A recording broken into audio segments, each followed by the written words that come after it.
Did you know that it's approximately 10 to 30% of people, there's a big difference or discrepancy in the research, that about 10 to 30% of people that go through weight loss surgery, so bariatric surgery, or even the gastric bypass, the sleeve, the lap band surgery, all of those, about 10 to 30% of those people that lose their weight via that actually go on to have either drug or alcohol addictions.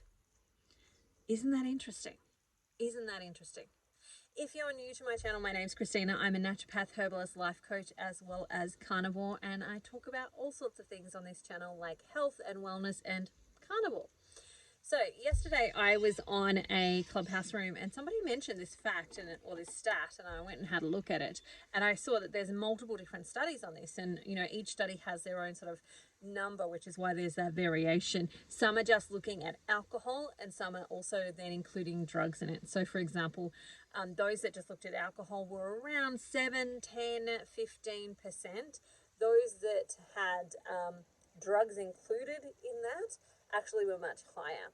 So the interesting thing about this, and for me, I thought I want to come and have a discussion about this on YouTube, because for me, in the work that I do, when I'm working with people as they go through carnivore and actually, or even keto, because I don't work solely with carnivore.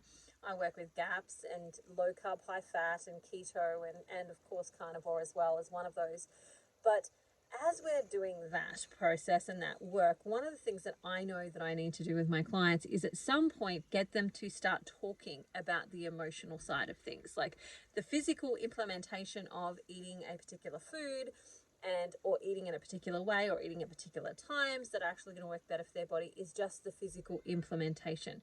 But we always want to come back to the underlying reason of why. Why have they been doing that? Like what was the purpose for their eating previously? And when we take away a tool or a strategy that they were using to keep themselves safe and or distracted, what happens if we don't replace it? And that's essentially what I see happening with these surgical weight loss programs. And it's the same with even using things like Ozempic. There's a new weight loss procedure in Australia that I saw came out, which is basically you swallow this capsule and then it gets inflated, and then so that reduces the amount of stomach space, and over 4 months eventually your stomach acid wears it down enough that it actually deflates, and then hopefully you poop it out. Like, I think that's the theory about it.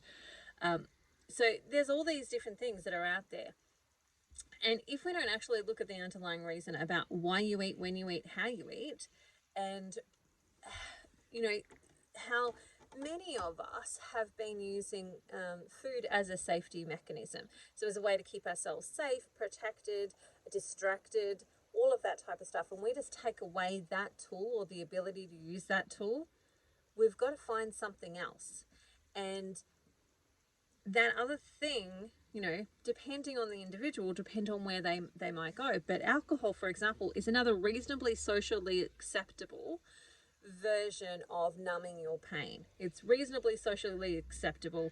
Like, unless you're an alcoholic and you're being abusive to other people, majority of society are okay with you drinking or having a wine after work, or a couple of beers, or whatever it is that you drink. Majority of society is reasonably okay with that. We have whole facilities that are available for that to actually happen. The other thing is that because you've changed the digestive system in some of these surgeries, in particular gastric sleeve, for example, what we do is we change the way we metabolize alcohol, which makes it more addictive to those people as well. And so, one, we've taken away their crutch, and I say that as a really, that's not even the right word. It's a tool that we use to numb the pain and escape some of our life and feel loved. I've mentioned before that one of my clients, for her, she was eating chocolate chip cookies, and those chocolate chip cookies reminded her of grandma, and eating them brought back memories of grandma. So it made her feel unconditionally loved when she ate those chocolate chip cookies. And so for her, utilizing the food for that purpose was what she did. And it gave her that feeling of unconditional love, or it's how she reignited that feeling of unconditional love from grandma in that moment, at that time. And so we've got to remember that there's a reason that we did the things that we did, and there's a reason that we do the things that we actually do. And unless we actually allow ourselves the time to think that through and change our strategies, create new strategies, look at new ways of doing things, then we're doing ourselves a disservice. Plus, we're also falling into that ability to easily substitute one addiction for another one. And that's where we're seeing people in that space. Sorry, my dog is moving around in the back. Life over here, 7 kids, 2 dogs and a cat, traveling Australia in tents. Sometimes it's a little bit noisy. But that substituting one addiction for the other is where we see this large amount of people giving up food addiction and replacing it with something like, I've seen it with coffee addictions. I've seen it with, so instead of food, because they can't necessarily hold a lot of food, but they can drink some more. So they might switch to a soda addiction, or they might switch to smoking, or they might switch to alcohol or drugs. And so depending on like what's available and what you think is okay is often going to be where you kind of fall into some of those things. But ultimately, it just for me shows the downfall, because it's not just in these gastric surgeries. It also happens in all sorts of other spaces. So, for example, if you were going on a really strict diet that wasn't nourishing you properly, and you still ignored the whys of your behavior, you might take up smoking. You might take up some other addictive behavior, like you might go to the gym to the point where it's no longer healthy, because you're actually addicted to it, and you're actually doing some damage to your body because you're now addicted to another thing that's taking your mind off those feelings that you actually have. It's a self-soothing mechanism. And so we can find this in all sorts of different ways. We can throw ourselves into work. We can throw ourselves into all sorts of different things again to actually help us create a level of distraction. So in the coaching world, because that's also a part of my modalities, is like life coaching, we talk about safe and risky problems. So a safe problem is a problem that keeps you distracted from the real things, from the things that are actually really important, from the things that are challenging to talk about, that you have to enter into a space of vulnerability to really get to. So, for example, an example of a safe problem is a fight that I have with my husband because something is messy, or something's not put away properly, or whatever. So the fight is, I'm fighting with you because something's not put away properly, and why can't you just do this thing? But the risky problem, and I'm just making it up, like, here's an example, but the risky problem is, in that moment in time, I'm actually feeling unloved. And I might have a level of stress. For example, stuff might be happening with clients, or stuff might be happening in other areas of my life that are very, very stressful. And instead of actually broaching that within the relationship and going, hey, look, I'm feeling really stressed right now. I've got this stuff going on. Can I just talk it out with you, etc., etc. That means you're entering into a space of vulnerability.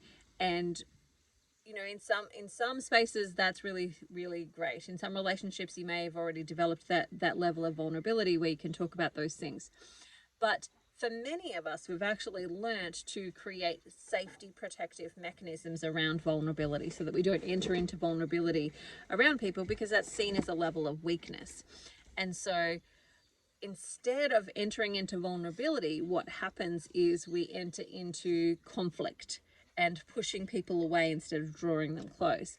And so in that relationship, instead of going, this is how I'm feeling, can we talk about it? Can you maybe hug me so that I can calm down, or like feel loved, or whatever else it is that you actually need in that moment? Instead of doing that, you pick the fight. So the fight is, you're not putting the stuff away. You should be putting the stuff away. I'm really annoyed that you're not doing that, etc., etc. So that you keep yourself in that perceived space of safe. And that's the safe problem, which is the fight with the husband about not putting stuff away. And the risky problem is actually really getting to the core of it. Like, I'm not feeling safe, or I'm not feeling secure, or I'm not feeling this particular way. And so that safe versus risky problem means that most of us subconsciously move to this place of trying to keep ourselves safe. And we use food to do that. Food helps to distract us. So if, for example, I'm not achieving the goal that I want to be achieving, then I could say, well, it's because I'm fat and overweight. Instead of, I'm a bit scared of actually achieving that goal for what that actually means and what I might need to do. And I'm afraid of the steps and the processes and where I might need to grow. So I'll just stay safe by continuing to eat this food. The other thing is, we might be eating our emotions. So for example, you might have trauma, wounds, pain, stress, all of which you learn to self-soothe by eating. And eating food can be one of the tools, or one of the ways that we soothe ourselves and calm ourselves down and actually make ourselves feel good when life is feeling crap, or it's not feeling so great for us. And so again, if we take that away, we're suddenly left with these feelings. Like, what do I do with these feelings if I don't eat them? What do I do with these problems if I don't hide them with safe problems? What do I do with these risky things if I don't hide them with safe things? If I take away the safe strategies and take away my self-soothing strategies, what do I do with them? And that's where the problem lies for a number of people. So for me, when I'm looking at why people are not losing the weight that they want to be losing, there's a number of reasons. One, biochemistry is definitely one of them. Two, the other is the psychological.